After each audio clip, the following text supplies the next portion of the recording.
राष्ट्रीय सुरक्षा सलाहकार श्री अजीत डोवाल जी, कैबिनेट सेक्रेटरी, डायरेक्टर सीबीआई, अन्य अधिकारीगण, देवी और सज्जनों, आप सभी को सीबीआई के 60 वर्ष पूरे होने हीरक जयंती के इस अवसर पर बहुत बहुत बधाई।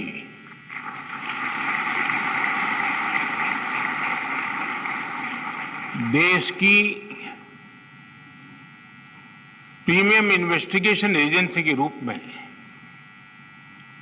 60 वर्ष का सफर आपने पूरा किया है। ये 6 दशक निश्चित रूप से अनेक उपलब्धियों के रहे हैं।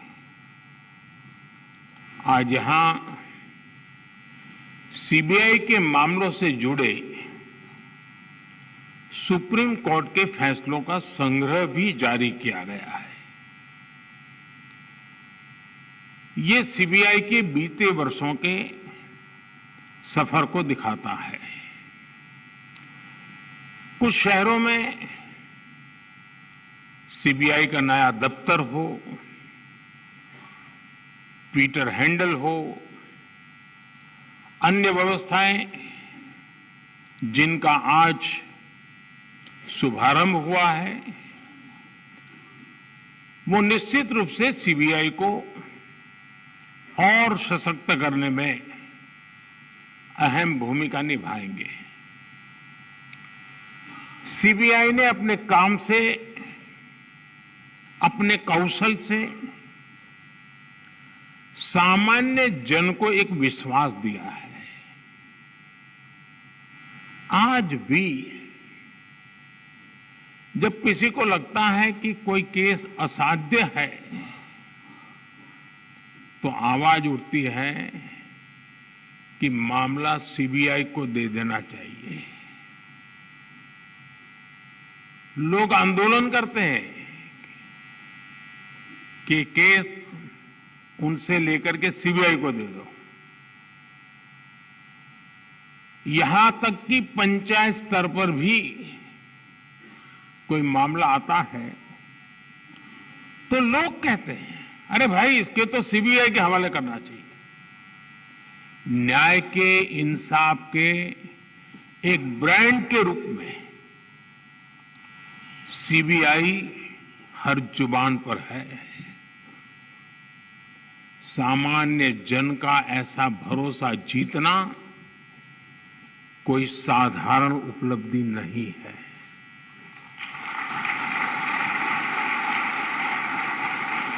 और इसके लिए पिछले 60 वर्षों में जिनने योगदान दिया है, इस संगठन में रहे सभी अधिकारी, सभी कर्मचारी बहुत बहुत बधाई के पात्र हैं। अभी यहां कई साथियों को उत्कृष्ट सेवा के लिए पुलिस मेडल से भी सम्मानित किया गया है। जिनका सम्मान करने का मुझे अवसर मिला है, जिनको सम्मान प्राप्त हुआ है, उनको, उनके परिवारजनों को मेरी तरफ से बहुत बहुत बधाई। साथियों, इस महत्वपूर्ण पड़ाव पर अतीत की उपलब्धियों के साथ ही आने वाले समय की, भविष्य की चुनौतियों पर मंथन भी उतना ही आवश्यक है। आपने जो चिंतन शिविर किया है, इसका उद्देश्य भी अपने आप को अपग्रेड करना, अपने आप को अपडेट करना और इसमें पुराने अनुभवों से सीख लेते हुए भविष्य के रास्ते निकालने हैं, निर्धारित करने हैं। ये भी ऐसे समय में हो रहा है जब देश ने अमृत काल की यात्रा का आरंभ किया है। कोटि कोटि भारतीयों ने आने वाले 25 सालों में भारत को विकसित बनाने का संकल्प लिया है और विकसित भारत का निर्माण प्रोफेशनल और एफिशिएंट इंस्टीट्यूशंस के बिना संभव नहीं है। और इसलिए सीबीआई पर बहुत बड़ी जिम्मेदारी है। साथियों, पिछले 6 दशकों में सीबीआई ने मल्टी डायमेंशनल और मल्टी डिसिप्लिनरी जांच एजेंसी के तौर पर अपनी पहचान बनाई है। आज सीबीआई का दायरा काफी बड़ा हो चुका है। बैंक फ्रॉड से लेकर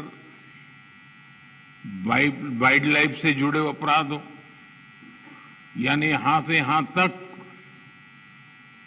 महानगर से लेकर के जंगल तक अब सीबीआई को दौड़ना पड़ रहा है। ऑर्गेनाइज्ड क्राइम से लेकर साइबर क्राइम तक के मामले सीबीआई देख रही है। लेकिन मुख्य रूप से सीबीआई की जिम्मेदारी भ्रष्टाचार से देश को मुक्त करने की है। भ्रष्टाचार कोई सामान्य अपराध नहीं होता। भ्रष्टाचार गरीब से उसका हक छीनता है। भ्रष्टाचार अनेक अपराधों का सिलसिला शुरू करता है, अपराधों को जन्म देता है। भ्रष्टाचार लोकतंत्र और न्याय के रास्ते में सबसे बड़ा रोड़ा होता है। विशेष रूप से जब सरकारी तंत्र में भ्रष्टाचार हावी रहता है तो वो लोकतंत्र को फलने फूलने नहीं देता। जहां भ्रष्टाचार होता है वहां सबसे पहले युवाओं के सपने बलि चढ़ जाते हैं, युवाओं को उचित अवसर नहीं मिलते। वहां सिर्फ एक विशेष इकोसिस्टम ही फलता फूलता है। भ्रष्टाचार प्रतिभा का सबसे बड़ा दुश्मन होता है और यहीं से भाई भतीजावाद, परिवारवाद पनपता रहता है और अपना शिकंजा मजबूत करता रहता है। जब भाई भतीजावाद और परिवारवाद बढ़ता है तो समाज का, राष्ट्र का सामर्थ्य कम होता जाता है और जब राष्ट्र का सामर्थ्य कम होता है तो विकास अवश्य प्रभावित हो जाता है। दुर्भाग्य से गुलामी के कालखंड से करप्शन की एक लेगेसी हमें मिली है। लेकिन दुख इस बात का है कि आजादी के बाद के अनेकों दशकों तक इस लेगेसी को हटाने के बजाय किसी न किसी रूप में कुछ लोग उसको सशक्त करते गए। साथियों, आप याद कीजिए 10 वर्ष पहले जब आप गोल्डन जुबिली मना रहे थे तब देश में क्या स्थिति थी? तब की सरकार के हर फैसले, हर प्रोजेक्ट सवालों के घेरे में थे। करप्शन के हर केस में पहले के केस से बड़ा होने की होड़ लगी हुई थी। तूने इतना किया तो मैं इतना करके दिखाऊंगा। आज देश में इकोनॉमी की साइज के लिए लाख करोड़ यानी ट्रिलियन डॉलर की चर्चा होती है, लेकिन तब घोटालों की साइज के लिए लाख करोड़ की टर्म मशहूर हुई थी। इतने बड़े बड़े घोटाले हुए, लेकिन आरोपी निश्चिंत थे। उन्हें पता था कि तब का सिस्टम उनके साथ खड़ा है। और इसका असर क्या हुआ? देश का व्यवस्था पर भरोसा टूट रहा था। पूरे देश में करप्शन के खिलाफ आक्रोश लगातार बढ़ रहा था। इससे पूरा तंत्र छिन्न भिन्न होने लगा। लोग फैसला लेने से बचने लगे। पॉलिसी पैरालिसिस का माहौल बन गया। इसने देश का विकास ठप कर दिया। देश में आने से निवेशक डरने लगे। करप्शन के उस कालखंड ने भारत का बहुत ज्यादा नुकसान किया। साथियों, साल 2014 के बाद हमारा पहला दायित्व व्यवस्था में भरोसे को फिर कायम करने का रहा। और इसलिए हमने काले धन को लेकर, बेनामी संपत्ति को लेकर मिशन मोड पर एक्शन शुरू किया। हमने भ्रष्टाचारियों के साथ साथ भ्रष्टाचार को बढ़ावा देने वाले कानूनों पर प्रहार करना शुरू किया। अब याद कीजिए, सरकारी टेंडर प्रक्रियाएं, सरकारी ठेके, ये सवालों के सबसे बड़े घेरे में थी। हमने इनमें पारदर्शिता को प्रोत्साहन दिया। आज जब हम 2G और 5G स्पेक्ट्रम के आवंटन की तुलना करते हैं तो अंतर साफ साफ नजर आता है। आप भी जानते हैं, अब केंद्र सरकार के हर विभाग में खरीदारी के लिए जेम यानी गवर्नमेंट ई मार्केट प्लेस की स्थापना की गई है। आज हर विभाग ट्रांसपेरेंसी के साथ इसी डिजिटल प्लेटफॉर्म पर अधिक से अधिक खरीदारी कर रहा है। साथियों, आज हम इंटरनेट बैंकिंग की बात करते हैं, यूपीआई से रिकॉर्ड ट्रांजैक्शन की बात करते हैं, लेकिन हमने 2014 से पहले का फोन बैंकिंग वाला दौर भी देखा है। ये वो दौर था जब दिल्ली में प्रभावशाली राजनीतिक दलों से जुड़े लोगों के फोन पर हजारों करोड़ रुपए के बैंक लोन मिला करते थे। इसने हमारी अर्थव्यवस्था के आधार, हमारे बैंकिंग सिस्टम को बर्बाद कर दिया था। बीते वर्षों में हम बहुत मेहनत करके अपनी बैंकिंग सेक्टर को मुश्किलों से बाहर निकाल करके लाए हैं। फोन बैंकिंग के उस दौर में कुछ लोगों ने 22,000 करोड़ रुपए देश के बैंकों के लूट लिए और विदेश भाग गए। हमने फ्यूजिटिव इकोनॉमिक ऑफेंडर्स कानून बनाया। अभी तक विदेश भागे इन आर्थिक अपराधियों की 20,000 करोड़ रुपए से अधिक की संपत्ति जब्त की जा चुकी है।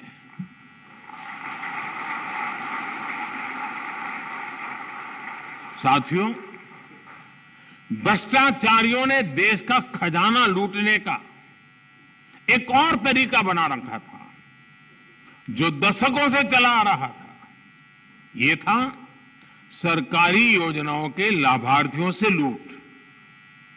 पहले की सरकारों में जो मदद गरीब लाभार्थियों के लिए भेजी जाती थी वो बीच में ही लूट ली जाती थी। राशन हो, घर हो, स्कॉलरशिप हो, पेंशन हो, ऐसी अनेक सरकारी स्कीम्स में असली लाभार्थी खुद को ठगा हुआ महसूस करते थे। और एक प्रधानमंत्री ने तो कहा था, 1 रुपया जाता है 15 पैसा पहुंचता है। 85 पैसों की चोरी होती थी। पिछले दिनों मैं सोच रहा था, हमने डीबीटी के द्वारा करीब 27 लाख करोड़ रुपए नीचे लोगों में पहुंचाया है। अगर उस हिसाब से देखता तो 27 लाख करोड़ में से करीब 16 लाख करोड़ कहीं चले गए होते। आज जनधन, आधार, मोबाइल की ट्रिनिटी से हर लाभार्थी को उसका पूरा हक मिल रहा है। इस व्यवस्था से 8 करोड़ से अधिक फर्जी लाभार्थी सिस्टम से बाहर हुए हैं। जो बेटी पैदा नहीं हुई वो विधवा हो जाती थी और विधवा पेंशन चलता था। डीबीटी से देश के करीब 2.25 लाख करोड़ रुपए गलत हाथों में जाने से बचे हैं। साथियों, एक समय था जब सरकारी नौकरियों में इंटरव्यू पास कराने के लिए भी जमकर के भ्रष्टाचार होता था। हमने केंद्रीय भर्तियों की ग्रुप सी, ग्रुप डी भर्तियों से इंटरव्यू खत्म कर दिया। एक समय में यूरिया के भी घोटाले होते थे। हमने यूरिया में नीम कोटिंग कर इस पर भी लगाम लगा दी। डिफेंस लीज में भी घोटाले आम थे। बीते 9 वर्षों में डिफेंस डील्स पूरी पारदर्शिता के साथ किया गया है। अब तो हम भारत में ही अपनी जरूरत का रक्षा सामान बनाने पर बल दे रहे हैं। साथियों, भ्रष्टाचार के विरुद्ध लड़ाई को लेकर ऐसे अनेक कदम आप भी बता सकते हैं, मैं भी गिना सकता हूं। लेकिन अतीत के हर अध्याय से हमें कुछ न कुछ सीखने की जरूरत है। दुर्भाग्य से भ्रष्टाचार से जुड़े मामले वर्षों तक खींचते चले जाते हैं।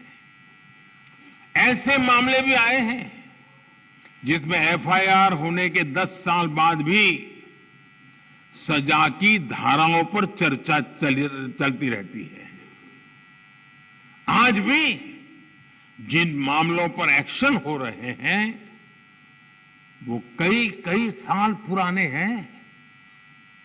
जांच में देरी 2 तरीके से समस्या को जन्म देती है। एक तरफ भ्रष्टाचारी को सजा देर से मिलती है तो दूसरी तरफ निर्दोष परेशान होता रहता है।